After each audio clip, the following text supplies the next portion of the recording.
स्वागत है आप लोगों का इस वीडियो में। क्वेश्चन कह रहा है कि एक सुरंग खोदी गई है अर्थ के डायमीटर के अलोंग, ठीक है, और एक पार्टिकल मास m वो सेंटर से, अर्थ के सेंटर से x डिस्टेंस पर रखा हुआ है उस टनल में।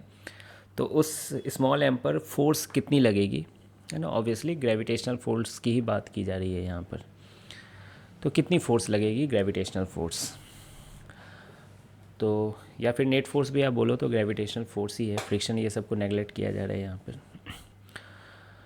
तो कैसे निकालें, तो देखिए ये सॉलिड स्फीयर का अंदर का पॉइंट है। आपको एक फार्मूला याद रहनी चाहिए। मान लीजिए ये सॉलिड स्फीयर है जिसकी रेडियस r है और ये p पॉइंट पर, ठीक है, जो कि x डिस्टेंस पर है। तो यहाँ पर जो ग्रेविटेशनल फील्ड की जो इंटेंसिटी होती है वो होती है g कैपिटल M, मान लीजिए इसकी मास m है, x बाई आर क्यूब।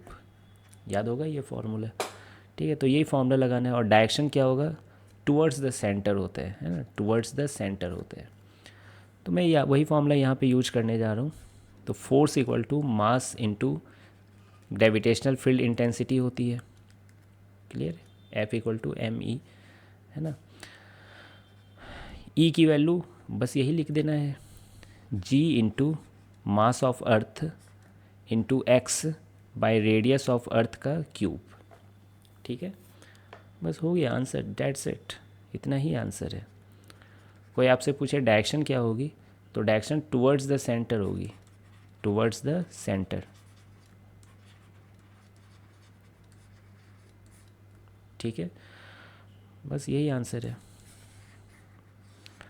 अब देखिए, अगर आपको इस तरीके से ग्रेविटेशनल फील्ड इंटेंसिटी याद नहीं है तो शायद एक फार्मूला मैं लिख रहा हूँ वो याद होगी शायद, है ना। याद है जी वेरी करती है, जी भी तो ग्रेविटेशनल फील्ड इंटेंसिटी ही होती है जिसको आप एक्सीलरेशन ड्यू टू ग्रेविटी बोलते हो, है ना। आप डायमेंशन से या यूनिट से भी आप समझ सकते हो इस चीज़ को, है ना। मास इंटू जी होता है ना, वैसे ही मास इंटू ई है यहाँ पर।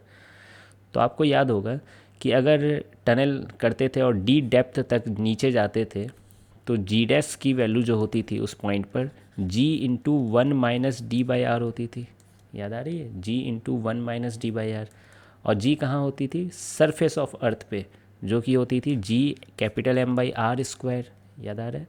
और ये R minus D divided by capital R हो गया।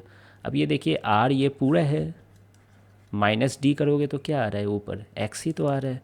तो ये फिर से देखिए वही आ रहा है कि नहीं। तो ये जो फॉर्मूला था वो यही था, है ना, कुछ नया नहीं था, ठीक है। और डेरिवेशन करवाने की तो ज़रूरत नहीं है कि ये ई की वैल्यू ये आती कहाँ से है ना, वो आप देखे होगे नोट्स में है, तो वो मैं नहीं करवा रहा हूँ, है ना। ये याद ही रखना है फार्मूला, वैसे भी आगे भी यूज आने वाला है इस फार्मूले का, ठीक है। तो मिलते हैं फिर नेक्स्ट वीडियो में।